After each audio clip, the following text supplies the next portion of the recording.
Alone going to Yazelo. Omo Zabukoje. Omo na DJ Justice. Omo na no bossing ketata. Iti azima zinanke. Ewo kan mazi. Ina chame na pokwa. Ogo ke na bo no dibia ge. Ona ore aviva iji maga webia. Because if I na-ekwu okwu no bossing ketata bi iva na nguze. Kolos iva na ese. Ndị ụka dịbụgara na ngwụgwọ ebe a akwa na ha gbanweta kịta bụ bishọp ka ọ bụ amara m ibe ọ bishọp amara m bishọp ibe ọba ya onye abụrụ bishọp onye afọkọp akwa ịhụrụ ya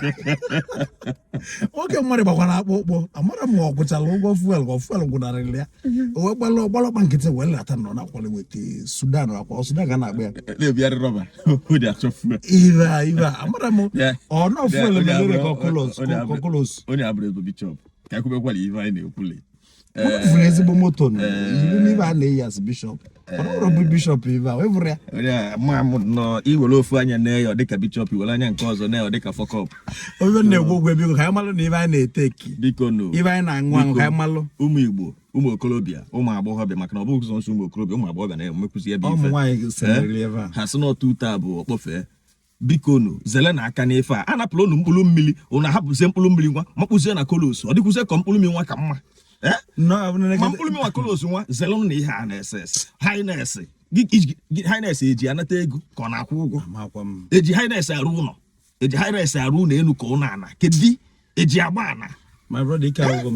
m ihe ụmụ nwaanyị na-aṅụzi kolos gbana mana ezigbo azụ ebe wela fụta na-ajụ ihe a ka mara ha bụ leaders of tomorrow nwa ewele ihe aga dịcha ụbụrụ ka ezi ụbụrụ aka na aka leaders of tomorrow nwa ọ dị ka gachi nwa obodo aka na aka leaders of tomorrow ọrụ ibe a na-agwa anyị mgbe nwa sị na the beautiful ones are not yet born nke ọ bụla wụla eri ọga ọ dị ka ibu biko nu obodo etigo biko nu ụmụ okorobịa ụmụ agbọghọbịa biko welata n'aka n'ife a na-aṅụ ife a na-ese ejiri arụ ụlọ ejiri anata awọdụ hapụcha strong boy hard boy this and that nwanne all this sense bụ bad that onwe ihe eji ya eme iluze na psychiatric hospital dị na Nnọbịa yutu ejupụ n'ọbịa ka anyị si na ejere ilu na psychiatric hospital gee ntị ka m gwacha gị ahụ dịka ebe a na-eme crusade mana ihe eji ọma na ara emesi crusade onye nke mafụta ọ na-ama ka nwa awọ wetisha nri ya n'ụkwụ o nwere ike na-amụrụ ma dị biko ime nke nwe ka o si wee dị